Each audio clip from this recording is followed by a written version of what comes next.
입니다. 자, 8장 제가 먼저 보겠습니다. 나팔을 내 입에 댈지어다 원수가 독수리처럼 여호와의 집에 덮치리니 이는 그들이 내 언약을 어기며 내 율법을 범함이로다.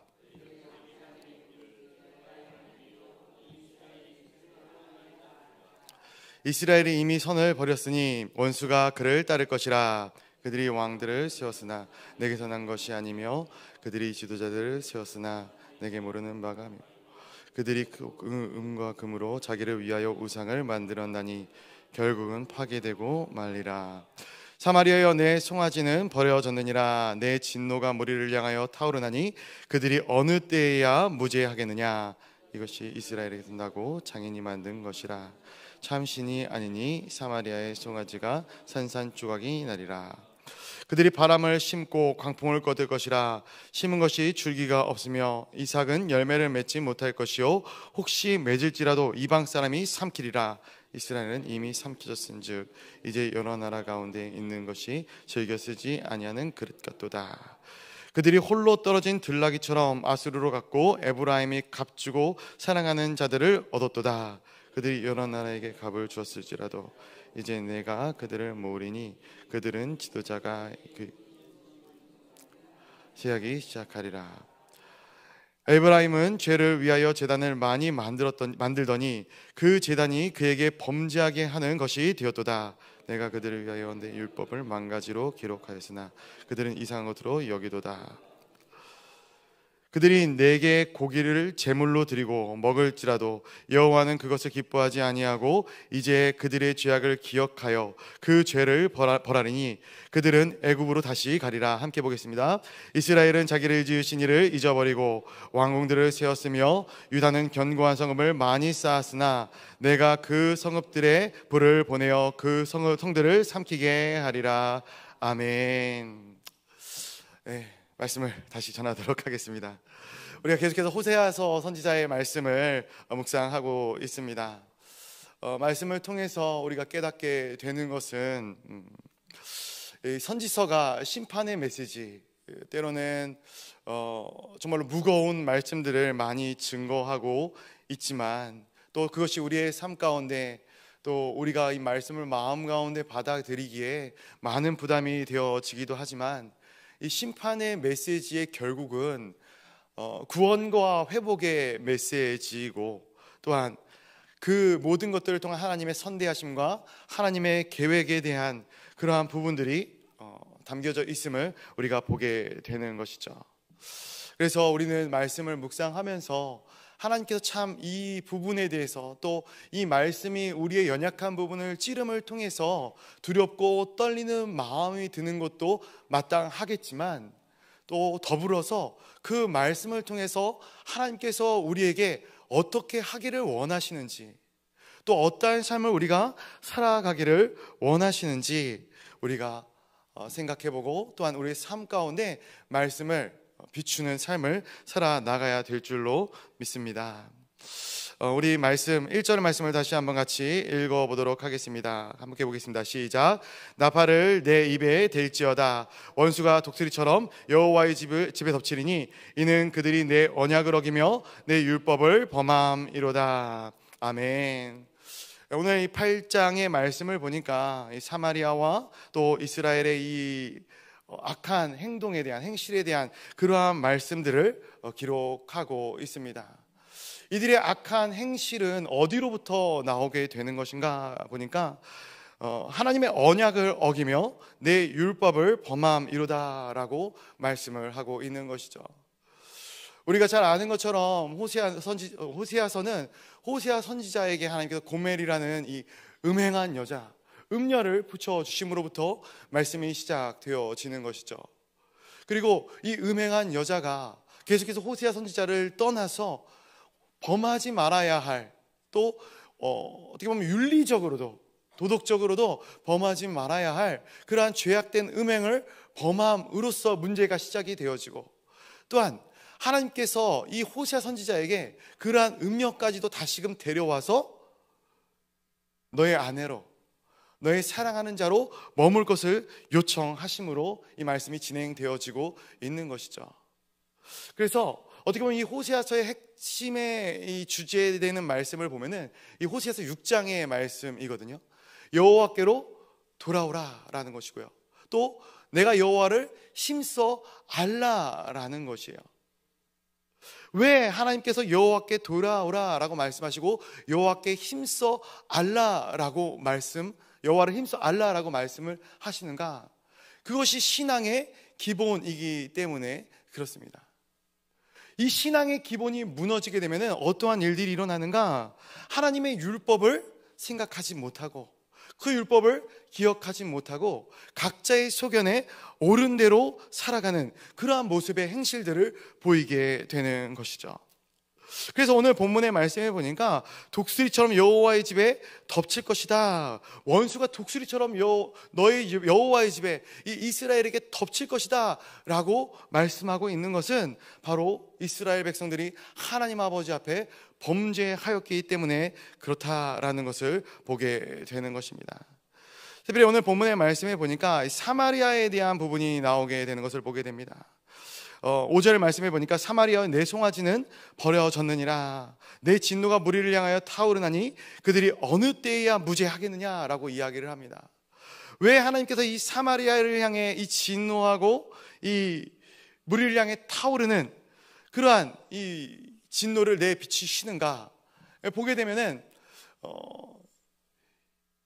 이 사마리아가 가장 처음 이 고멜과도 같은 그러한 행위들을 하나님께 보였기 때문에 그러한 것이죠.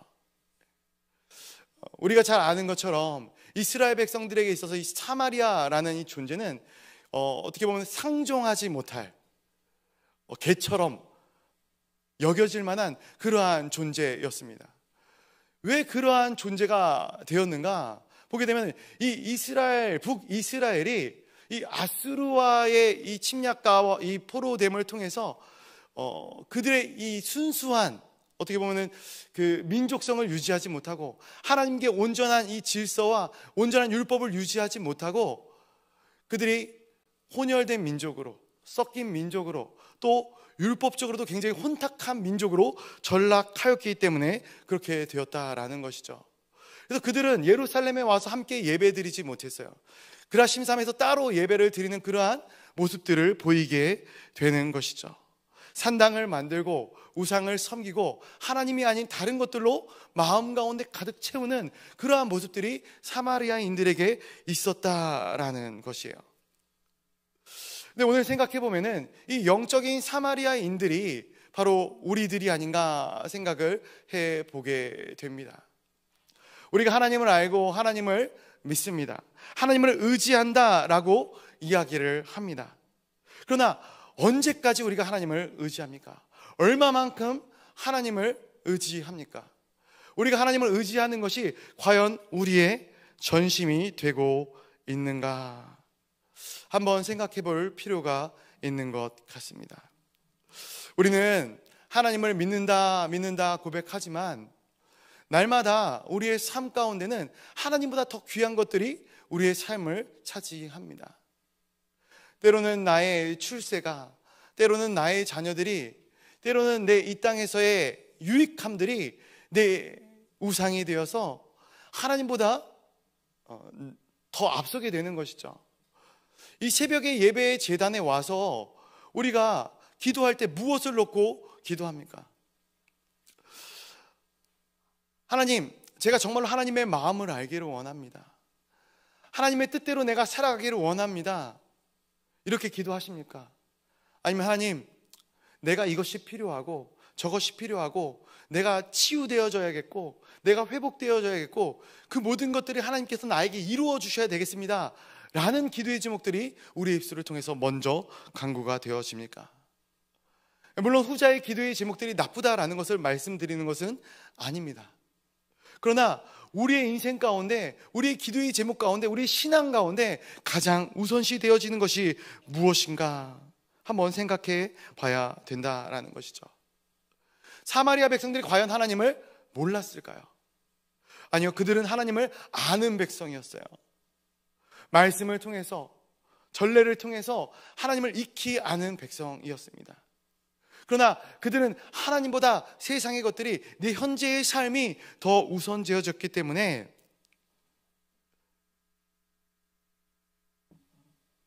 예배를 드림에도 불구하고 예배 가운데 하나님이 원하시는 진정한 예배가 드려지지 않았던 모습을 보게 되는 것이죠.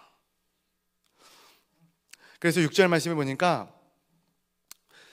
이 모든 것들이 참신이 아니고 그러므로 말미암아 사마리아의 송아지가 산산조각 날 것이다 이야기하고 있는 것이죠.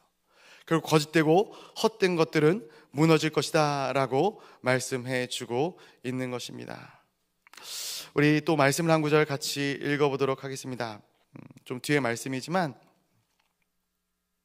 우리 말씀 13절과 14절의 말씀을 다시 한번 같이 읽어보도록 하겠습니다. 13절과 14절의 말씀입니다. 시작.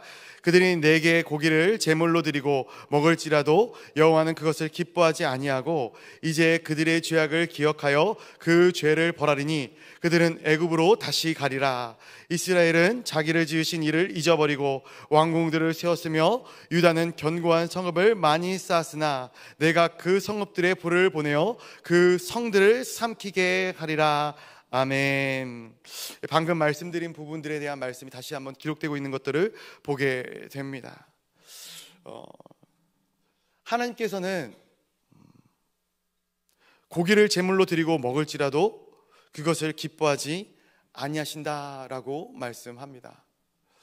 6장 말씀해 보니까 제가 6장을 준비했기 때문에 인애를 기뻐하고 번제를 즐거이 받지 아니하신다 말씀하십니다.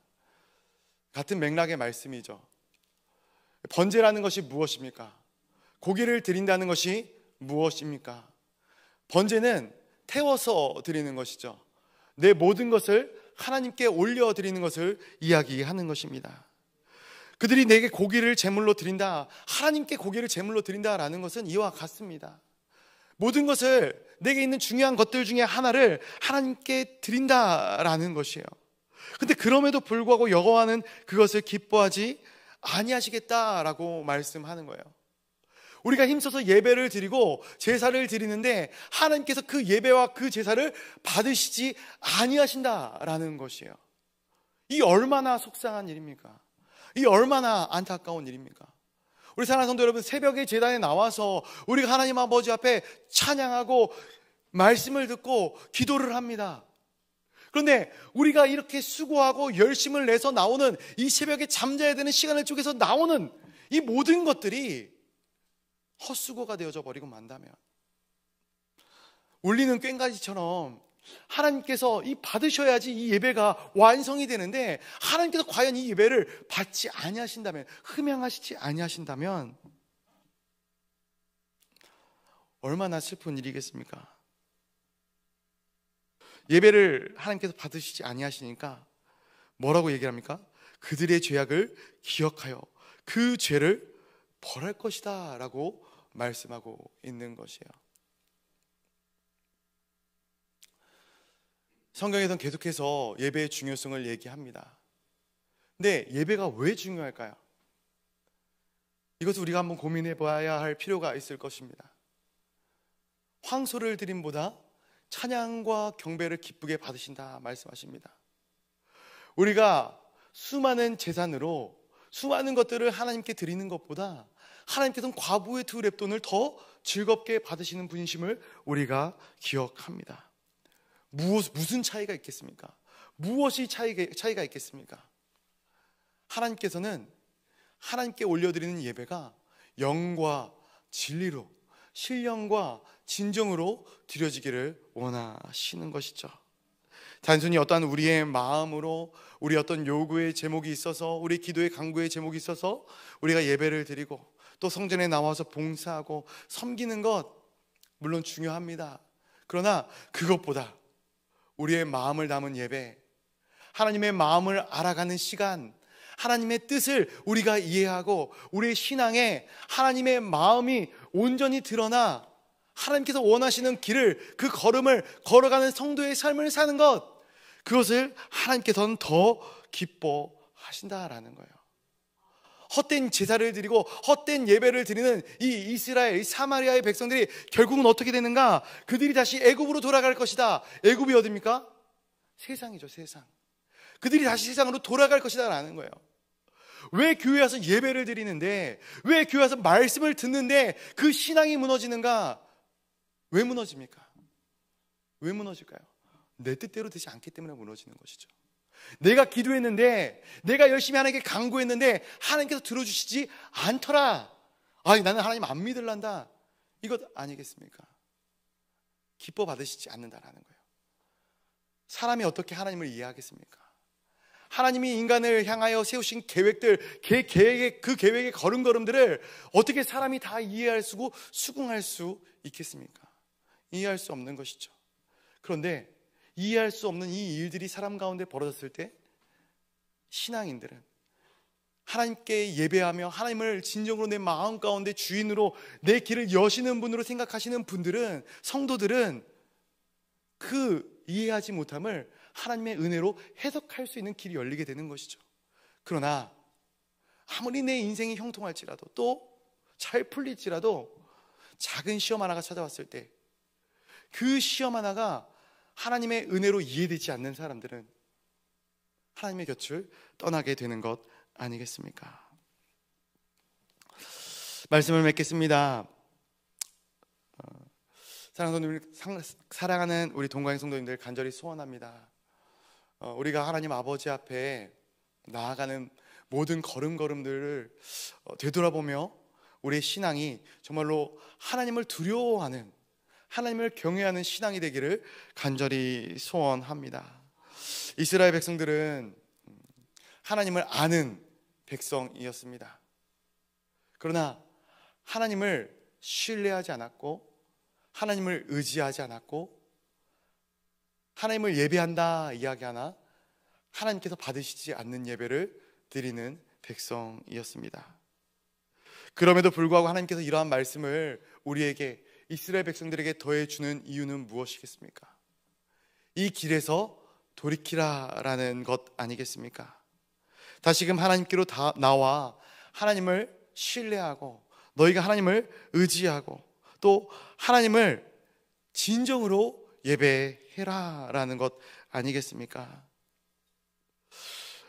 어떻게 보면 이 14절 말씀에서 이스라엘 백성들의 이 참담한 이 소돔과 고모라와 같은 그러한 모습들을 보게 됩니다. 하나님의 심판을 보게 됩니다. 그러나 하나님의 이 심판이 심판으로 끝나는 것이 아니라 이 심판을 통해서 하나님의 거룩한 백성들이 다시 한번 하나님께 돌아오기를, 또 다시 한번 하나님을 의지하는 하나님의 백성이 되기를 원하시는 것 같습니다. 오늘 그 하나님을 기억하며 우리의 발걸음이, 우리의 삶의 방향이 더욱 아버지 하나님을 향하는 우리 모든 성도님들의 삶이 되시기를 주님의 이름으로 간절히 축복하고 축원드립니다. 우리 같이 기도하도록 하겠습니다. 오늘 말씀을 붙들고 같이 기도하도록 하겠고, 특별히 교회를 위하여 기도해 주실 때에 총출석주의를 위해서, 또 임직스쿨 미션 트립을 주님 은혜 가운데 잘 다녀왔는데, 우리 사랑하는 피택 장로님들과 안수 집사님들, 우리 권사님들을 하나님 아버지 귀한 하나님의 일꾼으로, 또 하나님의 거룩한 나라의 또 아름다운 또 사역자로 주님 귀하게 사용하여 주시라고, 또 이들 가운데 더욱더 큰 은혜와 성령의 충만함으로 채워주시라고 같이 기도해 주시면 감사하겠습니다. 또 나라와 민족을 위하여 기도하도록 하겠습니다. 특별히 10월 27일에 있을 200만 한국교회 연합 예배를 위해서 같이 기도해 주시면 감사하겠습니다. 우리 선교사님과 환우분들을 위해서 기도해 주시고, 또 개인의 기도의 제목들을 위하여 기도하실 때에 우리 주님의 이름을 한번 크게 부르짖고 같이 기도의 자리로 나아가도록 하겠습니다. 주여